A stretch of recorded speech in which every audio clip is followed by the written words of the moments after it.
অনেকেই আছেন যারা ইংরেজি রিডিং, বানান এবং উচ্চারণে সমস্যা বা এসএমএস লিখতে সমস্যা হয় ইংরেজিতে বা পারেন না। তাদের জন্য এই ভিডিওটি। তো আপনারা এটা দেখলে হয়তোবা আপনাদের জন্য অনেকটাই সহজ মনে হবে। যেমন তুমি কেমন আছো, TUMI তুমি কেমন, KEMON কেমন আছো, ACHO আছো।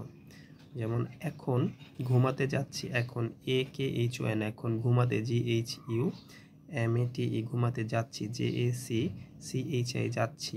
তারপর শুভরাত্রি, সকালে সকালে কথা বলবো, কেমন আছেন, কেমন আছো আজকাল, আজকে আবহাওয়া ভালো, একটু অপেক্ষা করো।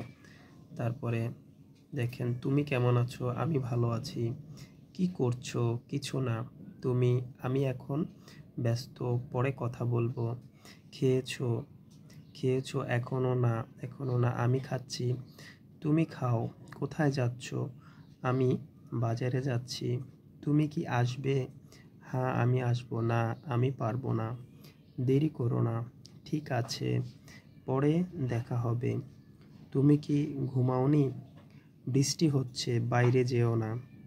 তারপর দেখেন একটু অপেক্ষা করো, আমি আসতেছি, তাড়াতাড়ি আসো, আমি আমি দেরি করে ফেলেছি, আমি তোমায় মিস করি, আমিও তোমায় মিস করি, তোমার হাসি সুন্দর, তুমি খুব ভালো, তোমাকে ভালো লাগে, তুমি আমার প্রিয় বন্ধু, মন মন খারাপ লাগছে, কেন মন খারাপ লাগছে।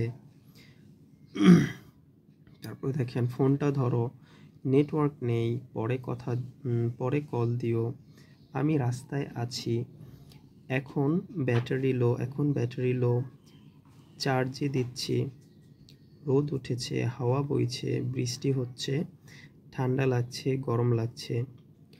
তারপরে দেখো কেন মন খারাপ, কিছু না, ঠিক হয়ে যাবে, হাসো তো একবার, আমি মজা করছি, আজ খুব ক্লান্ত লাগছে। তো এগুলো আপনারা দেখলে আপনাদের হয়তো বা একটু সহজ হয়ে যাবে ইংরেজিতে এসএমএসগুলো লিখতে।